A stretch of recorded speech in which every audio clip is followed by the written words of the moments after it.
I know I used to read and still read Peter Drucker's book, and it's like, are leaders born or are leaders made? And sometimes I think it's a little bit of both. I think it's too sometimes it's the environment. I Yes. felt, I think, empowered that, I wasn't the straight A student or anything when I was in school. Neither was I. And I got involved in sports and clubs because it was fun. It was more rewarding. And I didn't know that those things could lead to a career. But it was always about having fun. And so when you think of somebody empowering you, so I'm now coaching little league teams and coaching soccer teams, and all of a sudden, you're seeing that you're helping young people.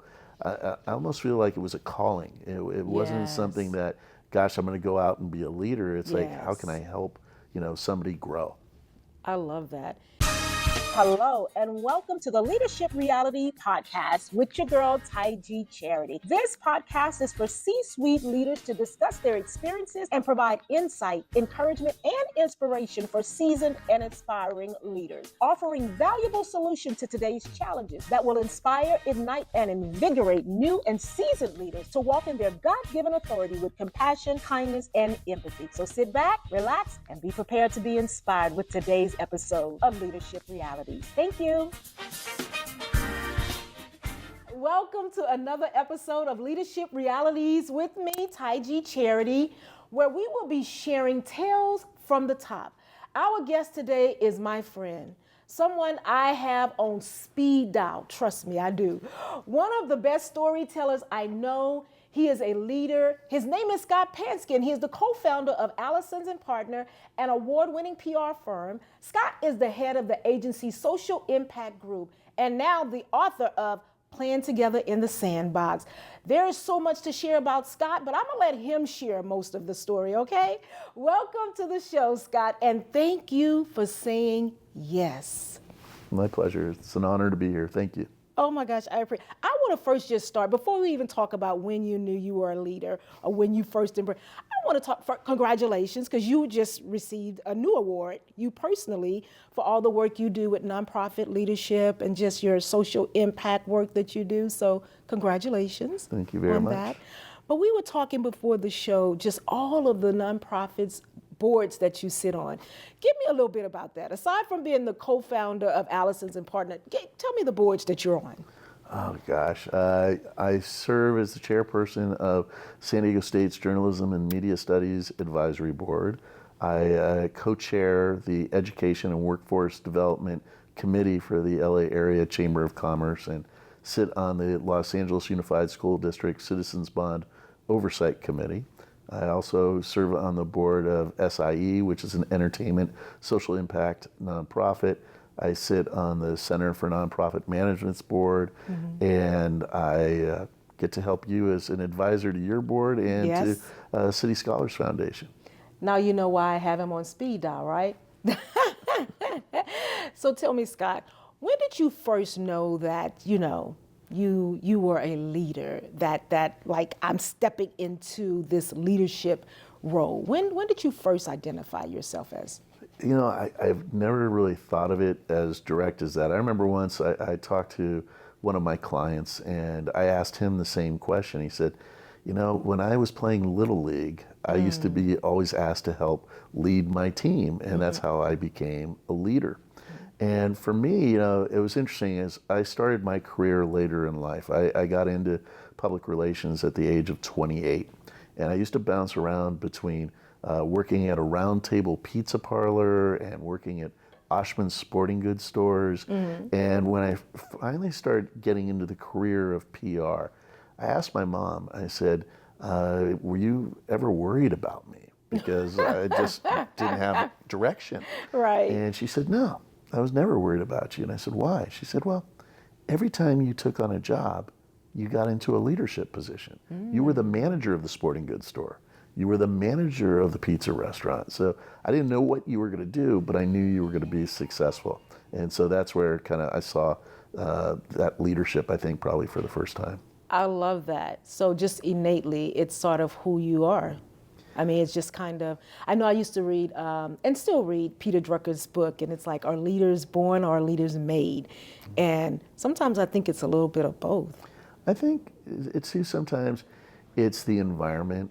I felt, I think, empowered that, I wasn't the straight A student or anything when I was in school. Neither was I. And I got involved in sports and clubs because it was fun. It was more rewarding. And I didn't know that those things could lead to a career. But it was always about having fun.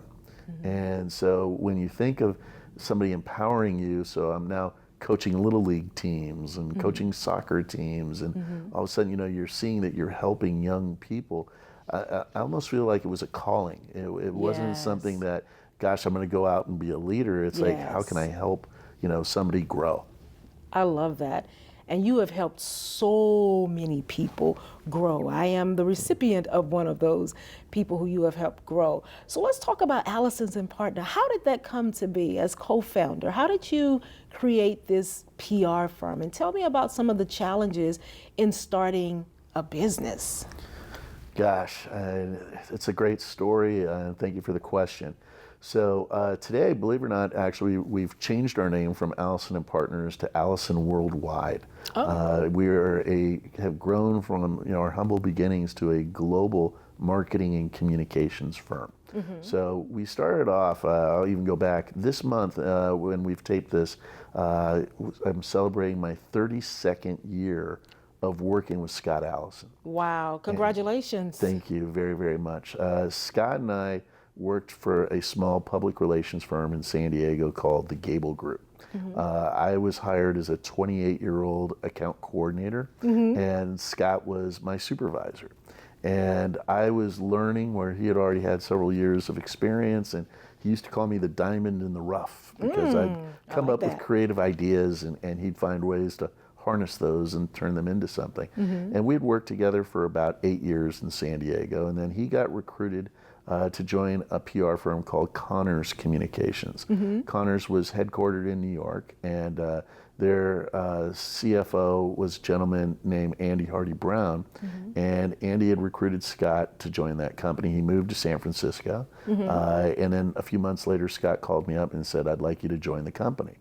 And it was a technology PR firm. They launched a couple of small companies you might have heard of, like Priceline.com. Oh my gosh. Kind of fun, this was in the heart of the .com days.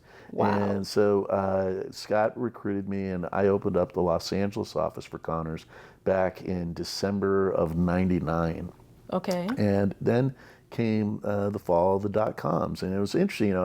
In our office, I was working with my team, and we got to launch MySpace. So it's like really some cool things we got to touch.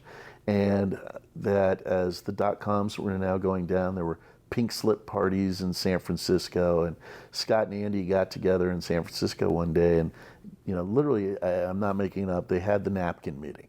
They drew on a napkin what a great agency could look like, where there was no hierarchy, no politics. It was really about great people doing great work and just being focused on doing good work. And I got a phone call later that night from Scott saying, "Hey, I just met with Andy. We're thinking about starting something new. What do you think?" I said, "Sounds great. Let me know. What are the next steps?" And a few months later, we started Allison and Partners. Wow. And so that we launched our company a week before September 11th, 2001. Oh my gosh. Not the best time to start a company. Right. And we, in those early days, Scott, Andy, myself, we didn't take paychecks. Everything went straight to the employees. And well, you started out with employees, so that's a good thing. But I understand about not taking a paycheck when you're starting something new. Those are the sacrifices you have to make when you're building. Absolutely. You have to do that. But you didn't know how long it was going to last. Right. And at that stage, I had my first daughter, and we got pregnant with our second daughter. And I remember telling Scott, I said, "I think I might have to quit. I've got to find a job that's going to pay me." Right. He says, "Just give me another few weeks. I'm sure we're going to make this thing work out." And it did, and the company had grown ever since. So today, you fast forward 23 years, and we have 700 employees across the globe with 40 offices. And the types of clients we're working with, you just like shake your head with how fortunate we are to have grown the way we have. Unbelievable. I mean, and amazing at the same time. But I just want to know, like, what were just some of those challenges when you were building the team? I know funding was one, not being able to get paid, but as you're building your team, what was that like for you though? Identifying the right people, keeping the right people, letting go of the wrong people. Like, what was that like for you? It's such a great question. And I look back at it, and I believe the secret is your core values as a company, and how you live and breathe your core values. We were about maybe a year into the agency, and we held a retreat. And we brought together 20, 25 employees up to San Luis Obispo. And we got into a hotel room, and we started ideating, what are we going to do? How are we going to build this company? And remember, from the most junior level people to the senior level people working together. And as we're coming up with ideas, people are saying, that's a horrible idea. No, you can't do that. What if we do this? And we created core values. And then for that time frame, we did really, really well. And we had fast growth. We had probably gone from about 20 employees up to maybe 70 employees. And now we're starting to hire a lot of people that have a lot of real big agency experience. But what we found, to your point, and the challenges is some of those folks brought their bad laundry with them, and they didn't always treat people well because they weren't treated well when they were growing up in their agencies. And as I was watching this happen, I was getting concerned, and I was talking to Scott, and just kept talking for a while, and then I found a book. And it was called Delivering Happiness. And it was written by Tony Hsieh, the founder of Zappos Shoes. Tony has since passed away. But in his book, it was all about the core values of Zappos and how they grew. Zappos is just a call center. At the end of the day, it's a call center. And they have thousands of employees, and they could see how they were productive or they weren't productive. And after I read the book and saw the secrets of what they had as success, I wanted to see it firsthand. So I went to Zappos headquarters, took a tour, and then I met one of their thought leaders, a gentleman named Robert Richmond. And Robbie pulled me aside, and we started talking about what I wanted. How could we help impact the agency to fix the culture? So he says, what do you want your company to be? And I said, I don't know, double the size we are now. And he said, why? So that's a good question. Well, if we double the size of the company, we're going to have bigger and better clients. Why? Well, that more revenue to the agency. Why? Well, I can hire more employees. Why? Well, I can bring in stronger employees. Going back to that childlike mentality. Everything is a why. Everything was a why. It was like that for about 25 minutes. And then I finally got to a point where I said, if my team members were happy, my clients were happy, and the agency had grown, I would be fulfilled. And he said, Tony would be happy. And I said, all right, that's cool. And he says, all right, what's next? Well, I think what we have to do is get back to the roots of our core values. And he says, well, how are you going to do that? And so I'm going to have to go back and talk to my partners. And I think what we're going to do is maybe a retreat. Let's bring all the employees together and get back to the roots. And he said, why? And I said, well, it's a big company. I can't do this by myself. And he said, why? And all of a sudden I had this epiphany. I said, stop. I do not want to play the why game anymore. I know the answer. Right. I know the answer. He says, what's the answer? And I said, if I can't create the change that I believe needs to be done, I need to quit. He says, what? And I said, I wouldn't want to work for a company that I didn't believe in their core values. Right. And he smiled and he says, that's it. So, of course, I went back and I talked to Andy and Scott, and I said, I think we should do a retreat. One of our senior executives at the time, who's now our CEO, our global CEO, Jonathan Haidt, Jonathan and I were talking about this, and he said, Scott, don't do it with the senior level people. Do it with the junior level people. And said, start bottom up, not top down. So we held an offsite with 50 junior level people. And I asked all of them, how many of you are afraid to have lunch? And out of 50 people, how many hands do you think went up? That are afraid to have lunch? Afraid to have lunch. I don't know, maybe 10% of that number? Go up. 50% of that number? Please don't tell me 100% of that number. I'd say about 98%, because out of 50 hands, wow, there's only 2 that didn't go up, and I could count the 2. And I was going to break for lunch. Then Scott said, no, keep going. And I started talking more, and this guy, wait, stop. We're going to have lunch now. But I couldn't have hit him in the stomach hard enough than to see 48 hands go up that people were afraid to have lunch. Wow. And it wasn't fear per se, but what the rationale was this. They didn't want to let a team member down if they walked away. They didn't want to let a client down if they had walked away. And that at the same time, if I take lunch, I might have to work later. So what can we do to, focus that time? And Scott's like, everybody gets lunch. I don't know why you would ever not be afraid. If you can't eat lunch, talk to me yourself. Right. And so then I was like, all right, why is this happening? And it's because we're part of teams. And I think that's the key to any kind of teamwork, is remembering you don't do things yourself. Right. You're not Superman or Wonder Woman. Right. You're part of the Justice League. And so it's like, how do you work together? And so we then defined the existing core values that we had. And then once it was defined, we sent that out company-wide to get people's feedback and narrowed down on those core values. And that got us to where we are today. And now we realize with every generation, you gotta re-enhance them and make sure they're still relevant to the people that you're working with still going back to the core elements of just doing great work. Yes. You do great work and everybody's focused on doing a good job. Everything else will come along with it. Yes, everything falls into place. Exactly. I mean, I have a million questions just by the answer of that one question, but I'm not, because you and I can talk. Yes, before we know it, time has passed. We're like, wait a minute, where did the time go? I want to talk a little bit about your book, because I'm hearing so much of this answer in your book, Playing Together in the Sandbox. And I'm so excited because I had my little one who loves reading read the book and put it on video, and she loved it too. I mean, it's a children's book, but the reality is the lessons that you're talking about in this book are for adults just as much as they are for kids. So tell us a little bit about the book and what inspired the book. I was inspired so many different ways. The artwork inside of it is very reminiscent of Shel Silverstein. And about 12 years ago now, my mother had passed away. And I was with my wife, and we didn't know how to tell our children that their grandmother had passed. And we narrowed it out that I was going to fly home from Sacramento, and I was going to tell the kids. And then her phone rings, and it's somebody from the family. She says, I can't answer it. And I said, well, if they call me, I'll take the call. Not expecting them to call me. They're just going to call Mom. And a few minutes later, I get a call. So I pick it up, and it's my 9-year-old daughter.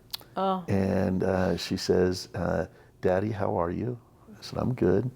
How's Grandma? She's okay. Daddy, can I read you a book? I said, what? She says, I want to read you a book. And she's got hundreds of books. We read to her every night. And she tells me the name of the book, and I tell my wife, and my wife's like, I can't hear that. So I step into the hallway. I love your wife, by the way. Let me just put that up. Mrs. Pansky is the best. She's so funny and beautiful. So go ahead. So my daughter starts to read The Giving Tree. And The Giving Tree, hopefully don't give it away to viewers that are out here, but the tree gives of herself to her young boy that has played with her since he was a little boy till he's an adult.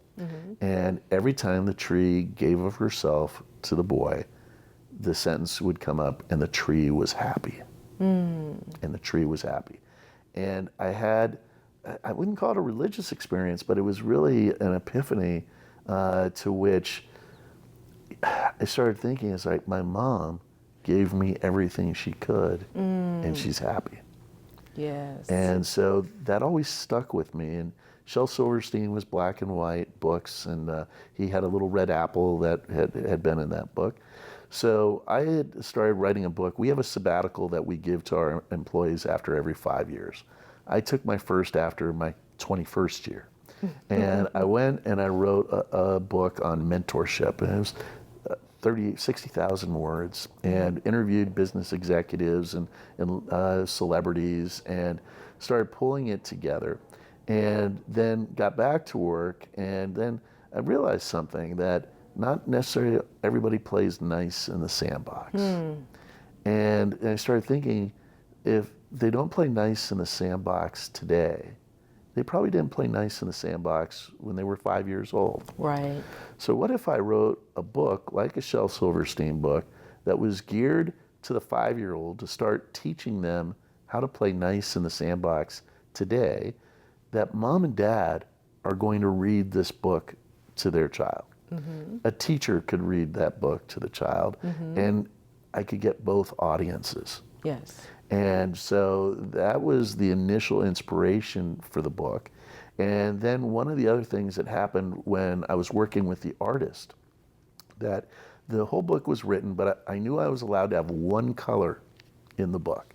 And he showed me a few things, and there was an image of a girl playing catch with some other kids. And he drew the ball red. Made a red ball. And when I saw that, I said, okay, we're going to do a red ball on that page. What color are we going to do on the next page? And I started thinking yellow on this page or green on this page. He said, no, you only get one color. So it's going to be red. And then I started thinking about, how do we put red on those pages? Like, there's no other red ball. All we can do is like maybe accent colors or a red flag or something on a jungle gym. And then I had an epiphany based on something that happened at work. And that we have a program that we call Allison University, in which we bring a group of experienced executives together and create an educational forum, a bonding forum. And at the end of that, we get them all into a circle, and we had a cushball toss.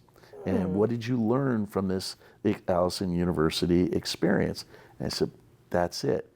Let's add the red ball to every page. And then the last page I had redrawn, and it shows all the kids in the sandbox together with a young lady in a wheelchair holding the ball, and basically saying that in the sandbox you get to make new friends, you get to play with new toys, and the world is your playground. So the red ball actually brought all of the students together. Exactly. So beautiful, beautifully written, beautifully illustrated, and all of that.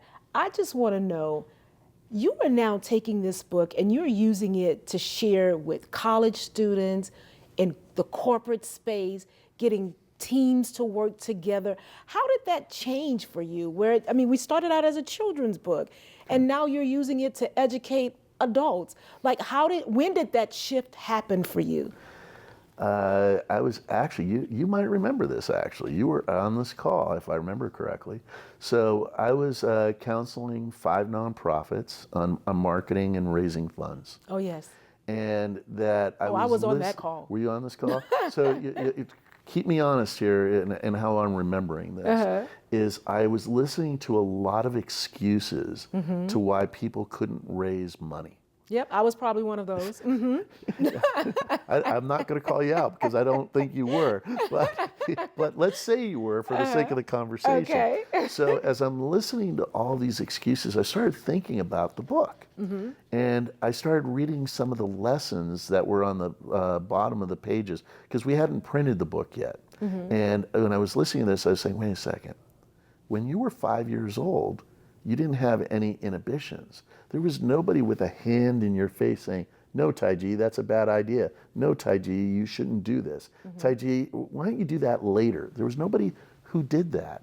And over the years, how many times have you heard something like that? If you haven't heard it from another person, it's in your own head. Oh, absolutely. And so you stopped sharing those ideas. Absolutely. And we're losing potentially great things that could change the world. The momentum, the excitement around it. I heard a comedian call it dream snatchers. had dream snatchers around, just like, oh, that's not a good idea. You can't do that, or you're not able to. So yes. So who's your worst enemy? Well, oftentimes it's our That's own right. intrusive thoughts. Correct. Absolutely. We are our own worst enemies. Absolutely. So what I've tried to do working with adults is try and get you back to your roots. Go back to what it was like when you were 5 years old. Hopefully you had a good childhood. So what happens is you went out into the playground and you just played. You could be a cowboy, you could be an actor, you could be a doctor, you could do anything. So when you were a kid, you would ask mom or dad for anything, or you could ask your friends for anything. So if you love what you do, why can't you ask somebody to help raise funds? So as an example, when you and I were working together on your birthday, and you had a challenge to raise $50,000 for your birthday. Yes. And that was scary, wasn't it? It was terrifying. And you didn't want to do it, but you challenged yourself, and you raised it before your birthday came. 150,000 is what I raised in 50 days. Think about that. $150,000 just by asking, and you didn't know that people would do that. Right. So it's like, if you don't ask, it's not going to happen. And then I'll tell stories. I've had the opportunity to meet a few celebrities over the years, and it's, what is the approach to go talk with a celebrity? I once was in a Chinese restaurant, and I recognized an actor at the other end of the restaurant. And I told my daughter, I recognize this guy. I can't remember where I met him before or where I saw him. And then, wait, let me go into IMDb. I think I know where it was. And I saw that he was on this TV show, and I had to say something to him. So I was done eating, and I told my daughter, let's go over and talk to him. Oh, Dad, you can't interrupt him. I said, this is the only chance I will ever see this actor. Right. So let's at least go do something unique. So I go up to the actor, and I said, excuse me, and I gave his name, and he goes, yes, that's me. And I looked at him straight in the eye, and I said, I hate you. And the guy looked at me, what did I do? And I said, you killed Magnum P.I. And he looked at me, he started laughing, and he says, thank you, that means so much to me. Because he was a character actor, and that they had killed Tom Selleck's Magnum in the 7th season. They weren't going to renew the show. The ratings were so good, they brought it back for one more year. And they had a priest on the show, and the priest was played by this actor. And we find out that he was actually the killer, and so he gets caught at the end of that episode of season 8. So I had other opportunities where I got to meet Sidney Poitier. Yes, I remember that one. That's still one of my very favorite ones, because here he is in a restaurant. I'm sitting with a couple of friends, and I said, I'm going to ask him for his autograph. And like, you're going to ask Sidney Poitier for his autograph? Yes. And they're like, he's Sir Sidney Poitier. Right. You don't go asking sirs, for an autograph. So just trust me. So the only way out of the restaurant was for Sidney to walk past my right side. So he walks by, and I say, excuse me, Mr. Poitier. And he says, yes. I said, have you seen today's USA Today? No. So I grabbed it from under the chair, and I grabbed the lifestyle section, and there was a picture of him holding his Oscar from 1963. And he said, this is really flattering. And I couldn't let you go without signing it. And he says, what's your name? And I said, Scott. And he said, dear Scott, may the wind always be at your back. Love, Sidney Poitier.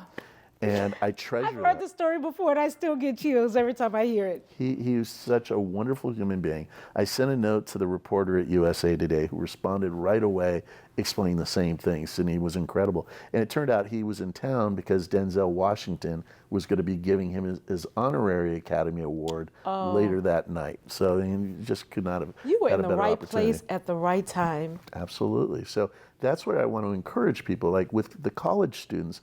For them, they're starting their career. So anybody who's starting a career, you got to do informational interviews. You have to build relationships. So I use the book to try and help people realize what they have in common and really go back to things that you learned when you were in the sandbox. And so I role play with them. We'll play games to get them to realize it's just like building a relationship. Instead of wanting to get something from somebody, what if you just made a new friend? Yes. That's Yes. where all of this starts. You and I started as friends. There Yes, we was did. no transactional elements. It wasn't, let me help you raise dollars. It was just Right. building a friendship. And how did we start our friendship? It was a referral from somebody who was on your board who I'd known for 20 years. And he said, Scott, you two need to meet each other. Yes. Okay, I'll be glad to do that. And the rest is history. I have you on speed dial. And I've gotten And you several know- calls. But you know what I appreciate, Scott? You answer. Yes. When I call, when I text, you always answer. And I'm so grateful because you've helped me just develop as a leader in so many ways. So when I look at just some of the successful things like sitting in this building, and I'm not gonna get emotional. All right, Tige, get it together.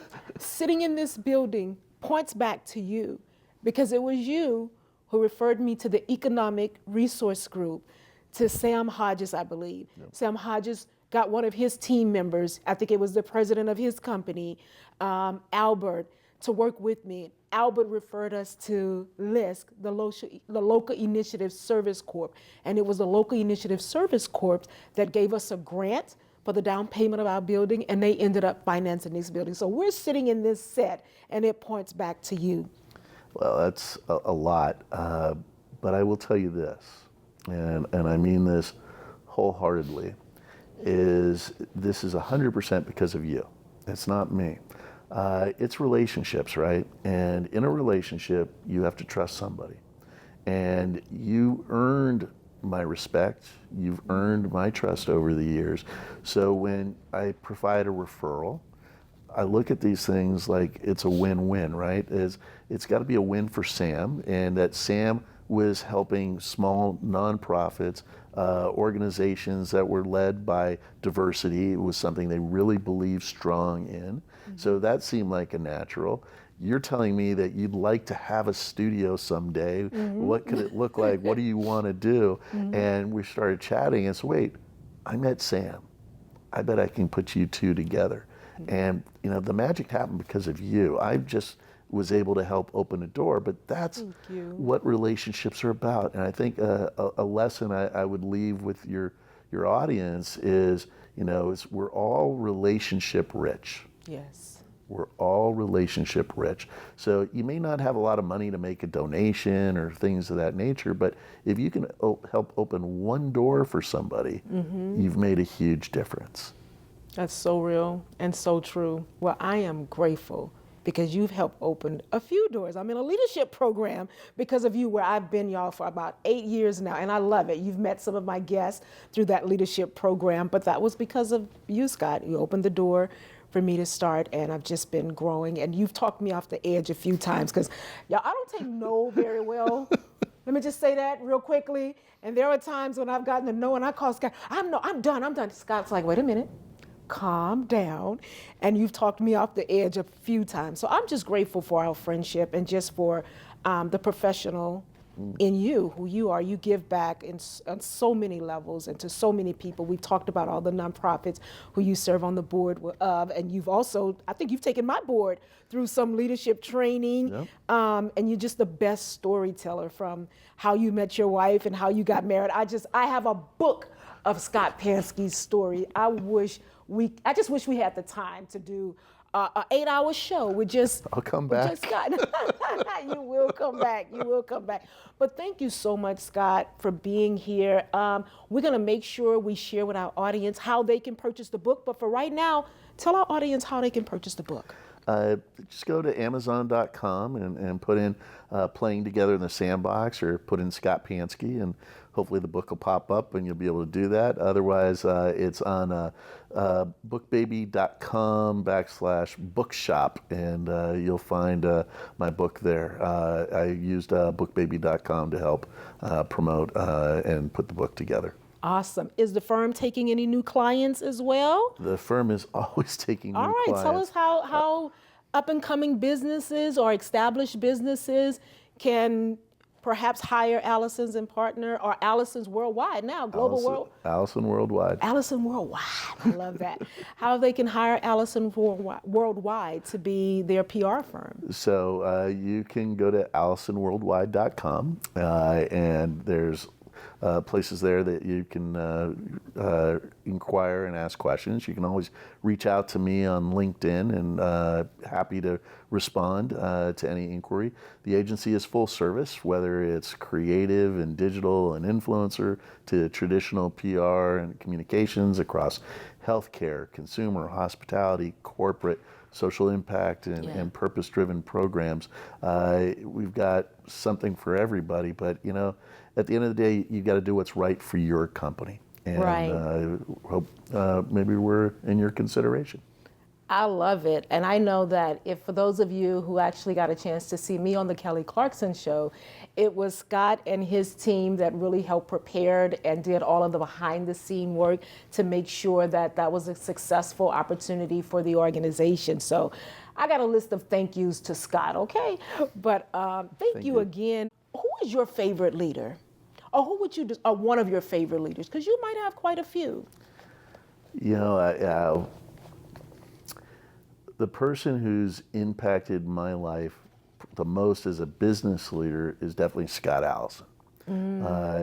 Scott saw something in me when I first came into this career, and I used to have crazy ideas. Like I said, Scott, I'd love to do a custom comic book to benefit San Diego. They had household hazardous materials, an RFP they were pursuing.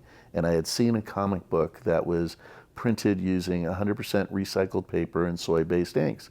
And he said, well, what do you have to do to make that work? And I said, well, I can go to Comic-Con and I can talk to Archie Comics when I'm there. And he says, okay. So the agency paid for me to go to Comic-Con. And as a fanboy of comics, I'm walking all over the place, and I find the Archie comic book booth, tell them that we're going after this pitch, and I'd like to make Archie Comics the official comic book of San Diego. And they loved the idea. So they wrote me a letter to include in our RFP of an in-kind value of $600,000. Wow. And we won the business.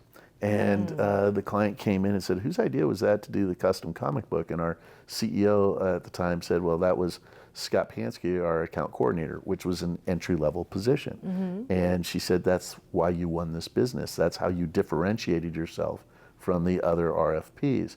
So we ended up producing 250,000 custom comic books. We did partnerships with the movie theaters and Ralph's grocery store, so you could get comic books there. And then they had big, huge coloring boards, and we had slides before the movies.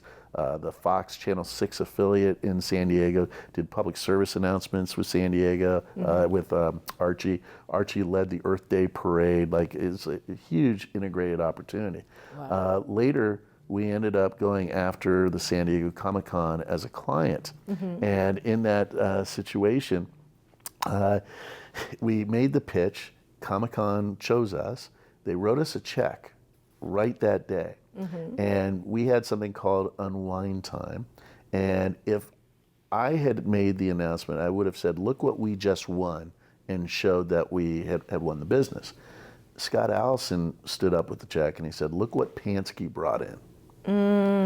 Oh, that's got to be the best feeling ever. It was a good feeling. And then I would always, we'd go somewhere and I'd introduce him as my boss, and he would say, no, I work with Scott. And then over the years, there was that kind of encouragement. I remember another idea I had is I said, when we were kids, they used to have lenticular baseball cards in Frosted Flakes boxes. And I collected all those cards, and I said, I want to create like those cards for detergent with soap opera stars. And he said, soap opera stars? What are you talking about? And I said, well, I grew up watching Days of Our Lives, and I met my wife while we were watching an episode of Days of Our Lives. And so he said, go for it. And I called up all the daytime shows, and everybody loved the concept. I wrote it up, gave it to Scott, and he said, okay, who's going to pay for this?